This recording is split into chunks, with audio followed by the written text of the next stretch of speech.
and under a lot of pressure. Everybody, camera ready? The governor had 10:30. Actually. I want to welcome everyone to the April 2022 Cvta Finance Committee meeting. I want to thank everyone for joining us today, either here in person or virtually as well.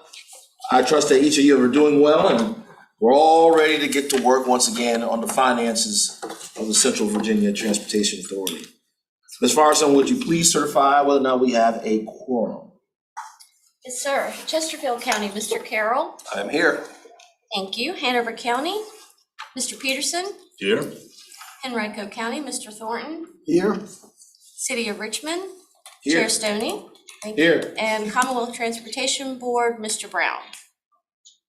That concludes the roll call for attendance, and we do have a quorum. Thank you, Ms. Firestone. All right, item 1 on our agenda today is this consideration of amendments to the action meeting agenda. I have no changes to the agenda. Do we have any suggested changes from the members? Move for approval. Is there a motion to approve? So moved. And second, all in favor? Aye. Aye. And the agenda is approved. Moving on to item 2, approval of the March 9, 2022 Cvta Finance Committee action meeting minutes. Do we have any motion to approve the February 9, 2022 minutes? Motion to approve. Second. So motion has been second. All in favor? Aye. Aye. And the minutes have been approved. Now we'll move on to item 3, the open public comment period. If there is anyone from the public who signed up to offer comments online, email, or in person, Mr. Chair, I don't believe there are. Janice, is there anyone online right now that, No, there isn't. We have one staff member, and that's all. thank you. anyone in person? Seeing none, we'll move on from item 3 to item 4, the Cvta Finance Committee Chairman's report.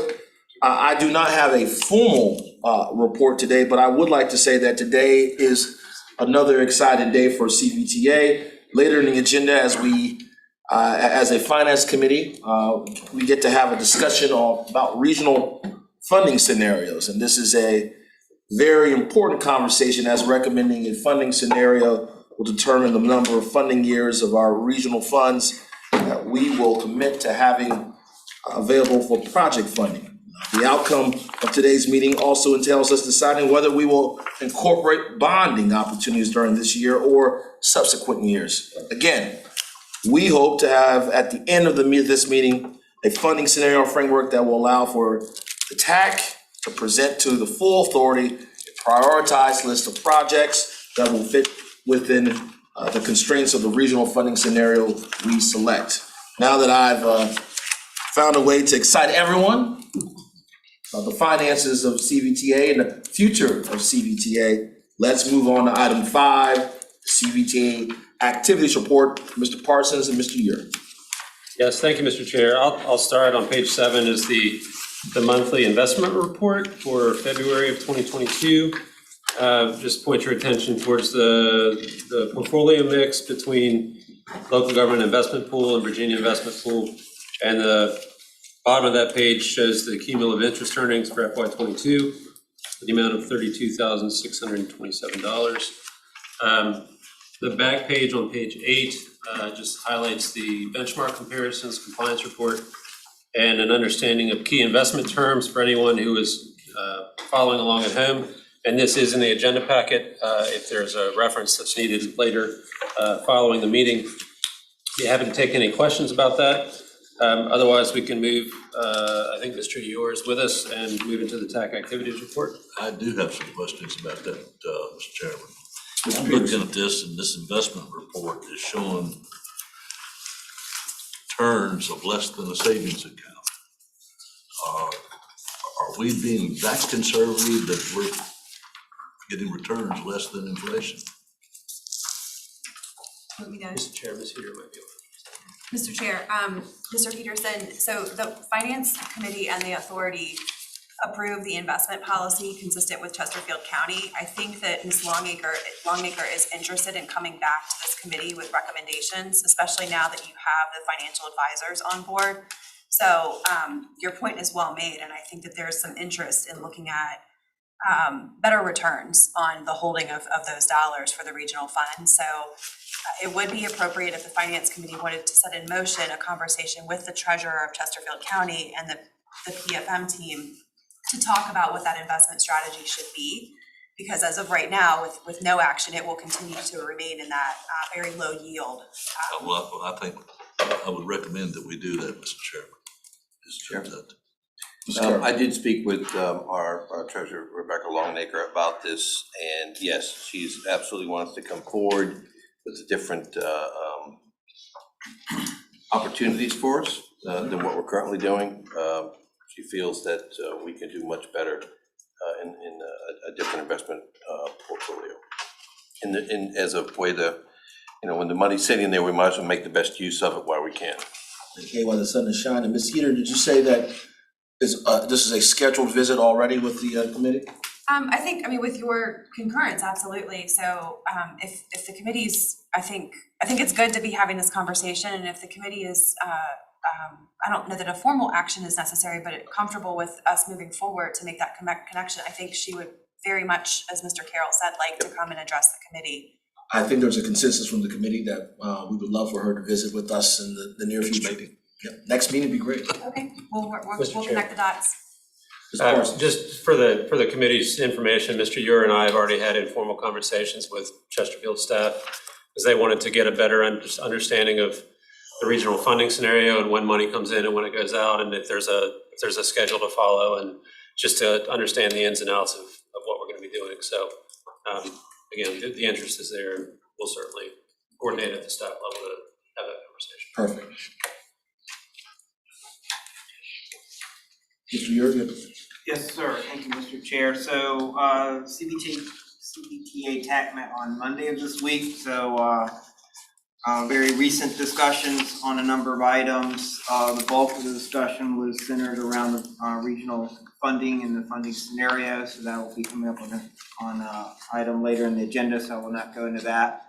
The other item that was discussed was a follow-up to the direction that the TAC received from the full authority at the last meeting regarding a request from VDOT to consider the northbound hard surface running lane on Route 288 as a project that could be eligible for regional funding, even though it was not submitted by any of the localities this round. It was submitted as a smart scale pre-app, and the commissioner has come to the authority to indicate that there's funding available through a innovative program at VDOT that would help that project leverage smart scale funding in conjunction with partnering with Cvta. So there's discussion and a motion and approval to move that project forward as an eligible regional funding application project. So that will, I guess, be coming to the authority at the April meeting for further consideration.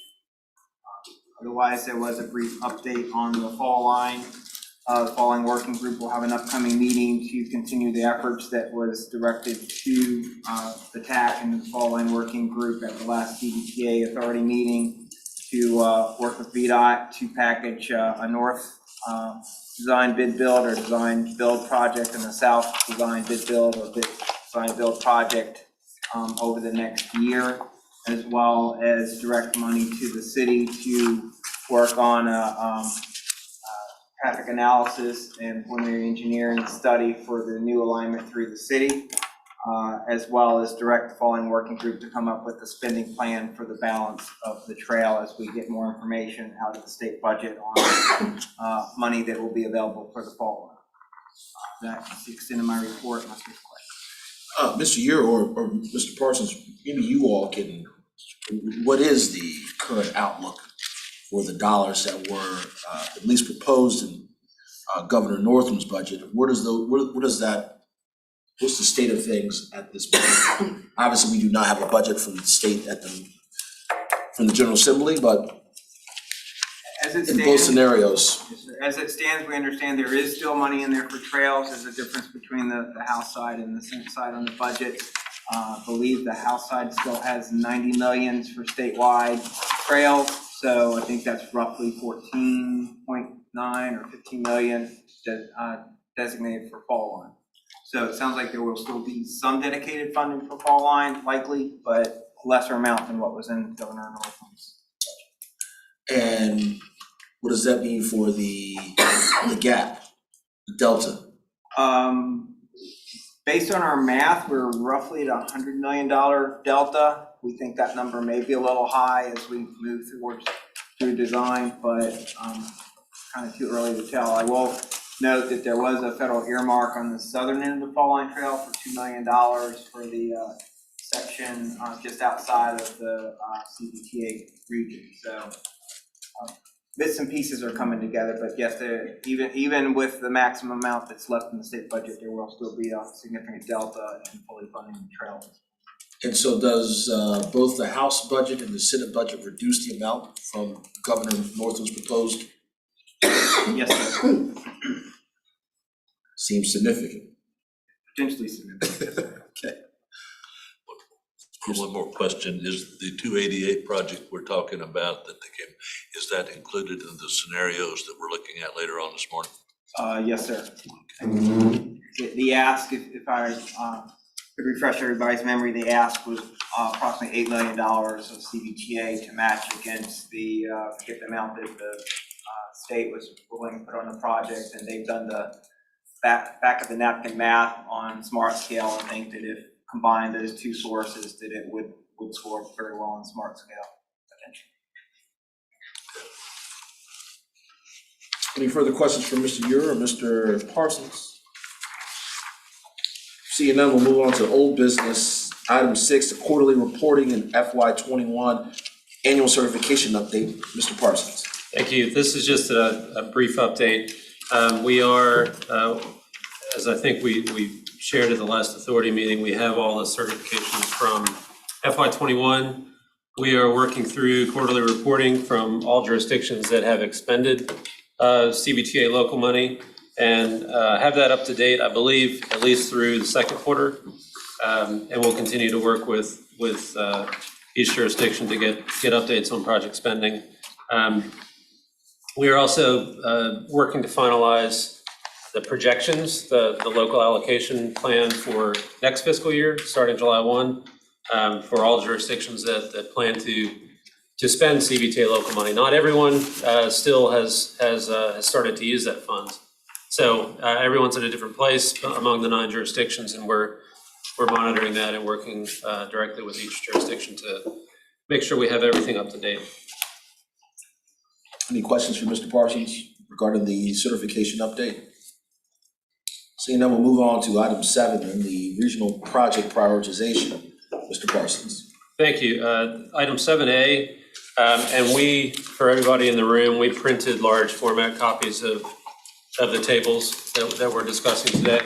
So the first 4 pages, pages 9 through 12, show the final scoring results for each of the projects that were applied for and deemed eligible for Cvta regional money. This is divided into 4 sections that, as was established in the scoring framework. So the first page is bicycle pedestrian projects, the second page is bridge projects, third page is highway projects, and the final page is just for PE only. So starting that preliminary engineering. Staff ran through the scoring process, again, following the adopted framework, and scored each project based on different categories, including safety, mobility, access, overall benefit, and then developed a benefit cost score and ranked the projects among each category. So for that reason, a bike project would not compare with a highway project because the scoring was done for each discipline. So that each category has its own ranking, and using this, the ranking and the scores, we were then able to move into establishing a proposed regional funding scenario. That's a brief update on the scoring. I'd be happy to take any questions if that's your wish, Mr. Chair, or we can move into 7B. We'll do some questions right now. Any questions from the members? I do have a question, and this is, when we're going by different categories though, then we have to put the categories together. How does, for instance, the bike ped relate back to highway or, you know, or bridges, what have you? And is it given equal weight when we put them together, or is it, or how are they weighted? So that's a great question, Mr. Peterson, and thank you for bringing that up. And Mr. Bushing is here in case I misstep in any of my comments, but we have an overall budget that we understand for the regional funds. And each category, among the 4 different categories, the budget is divided proportionally based on the overall request. So if there were, you know, it could be 10% of the overall budget was requested through the bike ped category, so that's the amount that would come back to be allocated in that category. So only 10% of the funds would be usable by the bike ped category. Hypothetically, yes. And how do we determine those percentages? It's laid out in the framework, but it's basically based on the requested funds from the applications. Okay, so if there were 10% of the projects requested were bike ped, is that what you're saying? No, well, the cost of the bike ped projects. It would be, if the total request for bike ped was, you know, $25 million and the overall budget was 250, it's the proportion of that 25 to 250. Okay, well, that still leaves me concerned though. Is a bike ped project considered just as important as a highway project or a bridge project? It sounds like you're saying it is. It's based on just the requests. Not necessarily the importance or the value to the community. This was done intentionally when the framework was set up and adopted by the authority, so that you wouldn't have that comparison like you do in Smart Scale, where potentially a bike ped project could be ranked at number 1 and could receive, those types of projects would receive the funds before another important project like a transit project or a highway project. So dividing it into the 4 categories reduces that risk. Okay, but our distribution then is totally based on the ask. The amount of the ask. Rather than Chet, correct me if I'm wrong, but is it, I'm sorry, Mr. Chairman. Yeah, please. I believe the authority decided the percentages to be allocated to each category of transportation projects when they approved the framework. Is that correct? Like they said, a percentage will be allocated for bike ped projects, a percentage will be allocated for highway projects, a percentage will be allocated to transit. Is that, am I missing, like, not getting that right? Or? that sort of makes sense to me, but if we just made it based on the cost of the asks, it doesn't make sense to me. The methodology is in the framework. And that's what was used to set up the splits. Perhaps it would help if we had someone who's here from the TAC to just confirm that. Just run through the methodology one time, maybe? Just so happens we have a number of people from the TAC here. I think we. Someone from the TAC wanna make a brief, He just got settled in. a brief explainer, Mr. Ure, on the methodology on prioritization? Yes, sir, thank you, sorry I left the table. So no, you're good. So- You're still in the room. I was still in the room. Yes, sir. So, as Mr. Parsons noted, there's historically been a challenge on the Smart Scale process of comparing apples to oranges with different types of projects. So the example he uses, you can have a pedestrian project, sidewalk, trail project that outranks, major highway projects in Smart Scale. It's good for the project that gets the funding, but it doesn't make for an objective comparison. So the discussion and development of the framework for Cbga regional funding was to basically have those 4 different categories of funding so that you have an objective scoring for each type of project within that category, but to not compare across different types of projects. So there is no limits or specified percentages that should go to each project, other than there is a cap for PE only funding. which I think is, I was looking for, I can't remember the number. say either 5 or 10%, just because we wanted to actually build stuff and not just do a lot of engineering studies, but we recognize that there is importance in providing funding for especially larger projects for PE only to get those in the pipeline. So beyond that, there are no requirements within the framework.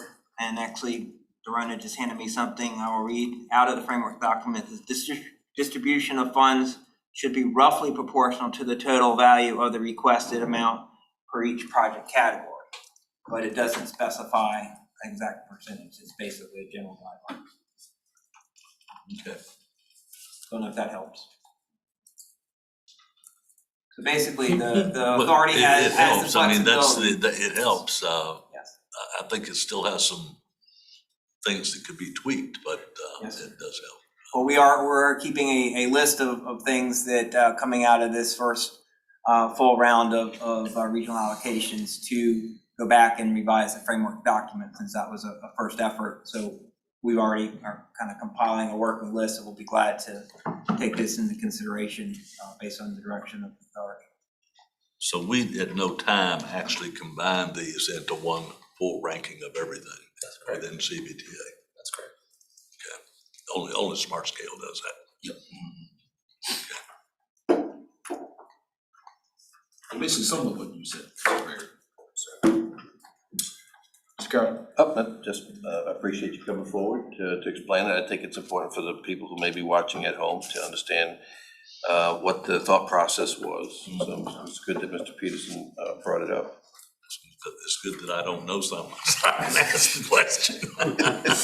Well, we have covered a lot of material over the time, so That's it's hard to very true. remember everything. And I like that Mr. Peterson remains curious. Thank you. Chairman, this is still in our foundation stage, so Yes. it's good to have that. That's right. It's Yep. good to have a little curiosity about how the dollars are being spent, I think. Yep. All right. Mr. Parsons, that was final scoring results. Yes, You will move on to B, the regional funding scenarios. Yes, happy to do that, and Mr. Ure, I appreciate your support on this. Yes, sir. Don't leave. Please disregard the page number. Page 13 actually is in the smaller packet, and it includes the staff report with the requested action. So basically, to summarize this, the TAC met on Monday and reviewed 4 draft scenarios for funding that are included in the large format printout that's in front of the members. There were two scenarios that were based on a Pago approach, basically using the reserves that we've identified and directly spending those on projects. And then 2 scenarios that were based on roughly based on a bonding option, which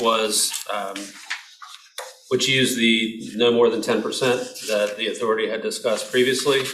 And we came up with, we looked at for each project, what is the estimated schedule? Where does the project sit now in terms of going through the construction process? When would additional funds be needed? And started to lay out each scenario in that regard. The other difference is one Pago scenario and one bond scenario were based on a 4-year expenditure period, and the other 2 were based on a 6-year expenditure period. I think we have some flexibility, as this is the first time that we have done this as the authority, to think about both of these options. A shorter period would give the opportunity for additional dollars later on that could be useful for new projects or modifications that might be necessary as projects increase in cost. And it would also give some flexibility to think about bonding if the authority is not ready to take that step right now. The advantage of a 6-year period is obviously you get more bang for the buck at this one time, and could potentially fund more projects through a Pago or a bonding scenario with this initial commitment. Through TAC discussion, staff developed a fifth option to bring to the Finance Committee today, and that is the last page in the handout, and it's labeled Pago for reduced reserve. This is just a slight modification of the Pago 4 scenario, and it meets a lot of the needs that TAC had highlighted as it discussed the projects that were applied for and the ability to fund some scenarios. So what we are I think putting in front of the Finance Committee today, obviously, is to have a discussion about the scenarios, but ultimately, the hope is that Finance Committee is willing to make a recommendation for consideration by the authority on the 29th. We are set up in our timeline so that a recommendation coming out of today's meeting can be released today for public review and would meet the 15-day review period ahead of a public hearing, which has been scheduled for the full authority on the 29th. Mr. Ure, I don't know if you wanted to provide any other highlights of the scenarios that might be of interest to the committee. And obviously, staff's here to take questions and support. Yes, sir, thank you.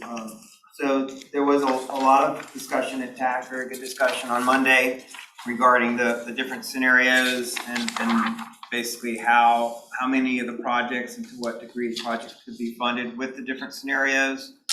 The revised one, the Pago 4 with reduced reserve, was sort of a product of kind of a working product that was kind of in development in the time frame of the meeting. So I think there's a couple important points here. One is that the ask of the Finance Committee is not to recommend the exact projects and amounts that will be funded, but the spreadsheets basically give you a good feel for how far the funding in each scenario will go towards the projects. I think of note on the Pago 4 with a reduced reserve, it will fund every project in the region that was applied for, at least partially. It will fund all of the smart scale leverage projects, and it will fund at least PE, if not PE and right away for projects it does not fully fund and sets them up for either other funding sources or future Cvta regional. The one exception would be the I-64 widening to the east, because the ask of that was roughly 400 million. To give you context, the total of the rest of the projects that would be funded would be on the order of 261 million. So just the scale of that one project would basically, to get that project funded, would force us into a bonding situation now as opposed to at a later date, when otherwise we can do Pago and essentially keep every project that every locality applied for moving forward in the meantime. Mr. Ure, can you give me that number again for the New Kent, the East I-64 widening is how much again? The exact number, sir, is 396.887 million. And the other projects funded by? The funding scenario would fund 261 million over the balance of projects. I think it's 30-some projects roughly that will either fully fund the leverage request or fund PE or PE right away. That's over a 4-year period. Understood. And this recommendation, this is just for year one. Could next year the authority go back and pick a different scenario? Yes, sir. The framework recommends every year basically the funding, the regional funding be revisited. So for example, as we sit here next year, we'll know which projects are getting smart scale funding. So as hopeful as we are that every smart scale project will be funded, the odds of that are not good. So there'd be funding either available from that, or I think the framework allows for carryover for one more round of smart scale, but there'll be other funding sources that will have brought down some of the costs. So in addition to the reserve amounts that will be in the out years, as well as the projected revenue beyond years, the next 4 years, there would be funding back into the pot for consideration.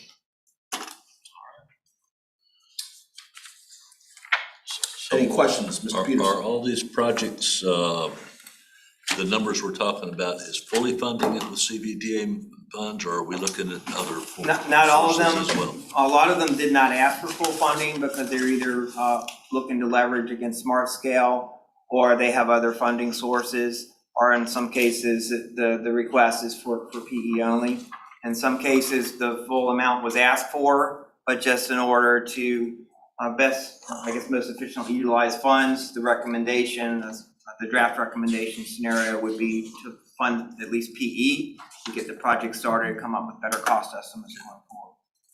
And the pulling the funds on the last one, pulling the funds for reducing the reserve also establishes an opportunity for bond funding in the future, is that correct? Yes, sir. Yes, so the draft scenario we have would have zero reserves for the first year, a very small amount for the second year, and then building to 10% beyond that. That's below what's recommended in the framework document, but I will give you context that to date we spent $0 from years 1 and 2 of the regional funding just because the fall line is just taking off. So there's 70 to 80 million in the bank as we sit here that was referenced earlier. So we do have access to other funding if something does come up in the near term, but the goal is, yes, absolutely work towards holding enough reserve back that it will put us in a good bonding situation in a few years.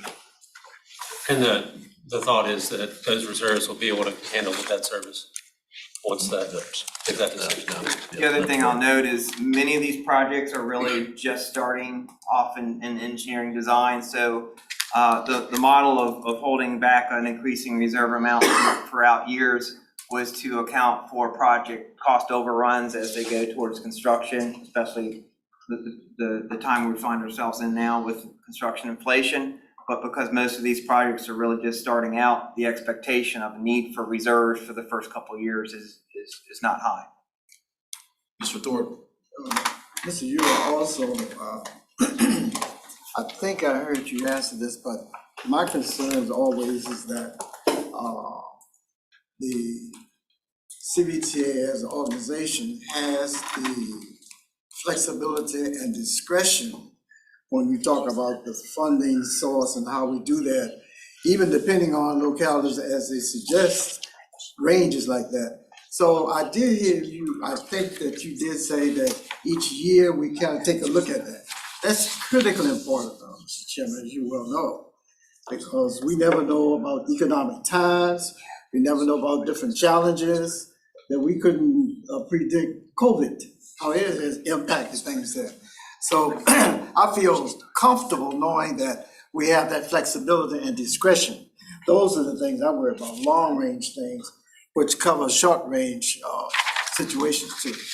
Thank you, Mr. Chairman. Mr. Carroll? Mr. Chair, I mean, certainly to go along with that, as an example, if for some reason the projections were off and the numbers were reduced, and yet we still had these projects sitting out there, then technically we could, under review, turn around and restructure and say, we're gonna issue bonds, we have the money to pay off, to do the debt, give us the additional dollars that we need to get these projects taken care of. And so, or even take on new projects if necessary, if some other project comes up that that's regionally produced that needs to be done. So it's, again, having that flexibility for the review, I think, is critical from year to year. But this is a good starting point, I think. It seems that the members have a comfort level with the recommendation. Yeah. Mr. Parsons? Yeah, I was just gonna follow up on Mr. Carroll's comment. The other option here is that I think TAC especially and staff are excited about the efforts to leverage other funding sources made by a number of these applications. And the option also exists that in the future, if we do get smart scale funding for some of these projects, or we get federal dollars to fully fund something, these projects can come off the list and go back into the reserves, and then we can move something else up.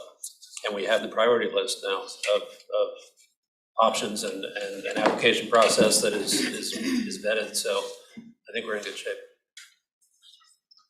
Mr. Peterson? Oh, I didn't have anything. Nothing, okay. Mr. Parsons, is there anything further?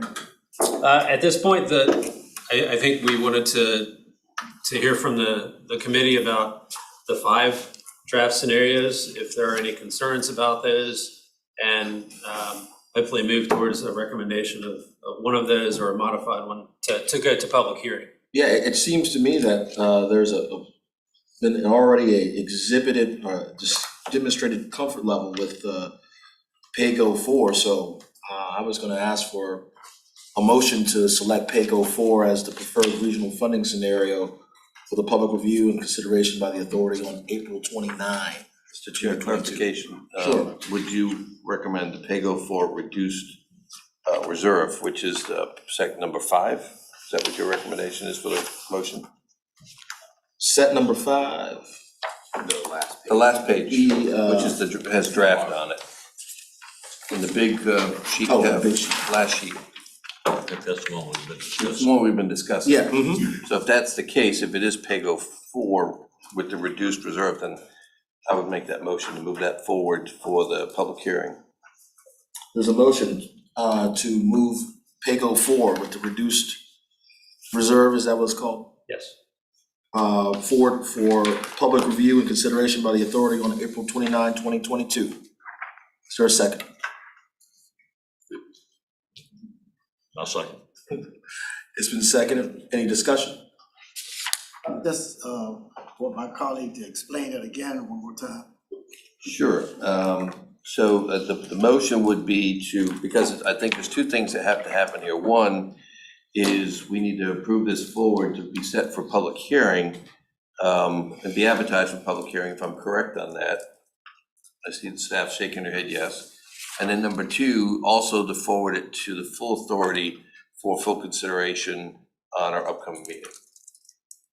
So that would be the motion that I've made for this particular item, which is as in the staff report, which we listed as Pago 4 reduced reserve. Yep. Mr. Chairman, if I may, I would just like to add to that, though, I think that this does allow us to start showing action. Yes. And not just planning, and it also, I like the reduced reserve approach, because our friend Tricia Page over in New Kent County can see that we have not forgotten her, that we are trying to build up the ability to address that as we go forward. Yes, sir, indeed. All right, so the motion, there's a second.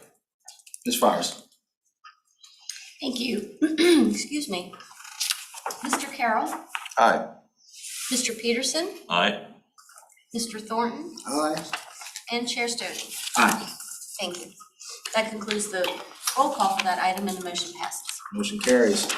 We'll move on to item 8, future meeting topic. Mr. Chairman? Yes. Before we get to that, I think that this is an appropriate moment also to kind of give credit to various and sundry groups.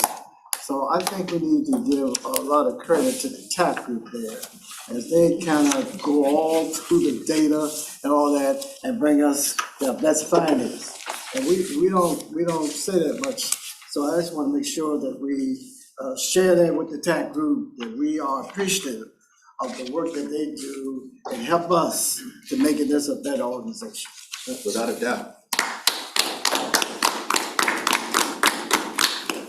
Chair, if I could also add to my esteemed colleagues' comments, which I think is so relevant, is also all of the staff that we utilize from all of the local jurisdictions that are involved in this, all 9 jurisdictions, each group has staff. Of course, we see a lot of them sitting in the room here that have also helped to shepherd this along and worked hard behind the scenes to make sure that we can put the best information forward, not just to the community, but also make the best informed decisions on how we're moving this forward. So I also wanted to acknowledge their participation and certainly critical input into the process.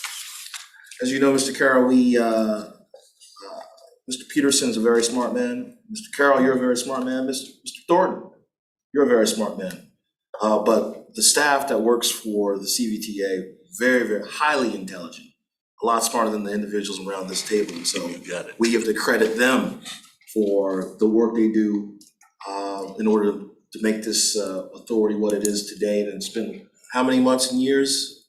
Not a very short time to get this all up and running. And so it's been a full-on collaboration by the localities, and for all those out there who like to talk about regional collaboration and how the region gets along and how the different counties and the city get along. Well, this is one of the greatest examples of exactly that, of teamwork and collaboration. So we definitely owe a debt of gratitude to all the staffs from the different localities to make this organization run, and also for our friends over at Plan RVA as well. Thank you for adding that in, because I was remiss, I forgot to add that one in, it was very important, it's very important. All right, so other business, future meeting topics that we'll discuss in the future. We'll talk a little bit about the financial policies and review and amendments, and we'll also talk some more about regional projects fund allocation as well. Item 9, the CVTA committee member comments. We just had comments from our members, and I appreciate them for showing up and doing the hard work of the finance committee once again today. And our next meeting is on. Mr. Chairman, could I add one more comment? Sure, please. Under 9. I've been very impressed with what CBTA has done over the time, and this finance committee. But I would like to just toss a thought out there for everybody to think about before we come back together, is by this committee is set up pretty much by rule that three jurisdictions are automatically represented on this committee. 2 are not. I have found having the CTV member on here has been a very positive contribution to this committee. I am still a little concerned that the smaller jurisdictions may not have sufficient representation. And I'd like for my colleagues here to think about, for future discussion, should we expand this committee to 7 members and to allow some of the smaller jurisdictions to participate at this level? Something we can certainly consider. Something we can certainly consider. Just a thought to put in your mind. Food for thought. Food for thought. Well, perhaps we could at least ask staff to take a look at that to see if that would be something that just would require a bylaws change, or is that something that is required in a code change? I think it may be just a bylaws change, but I'm not sure. I'll take a look at it. Thank you. Thank you, Mr. Gregory. The next meeting is May 11th, 2022.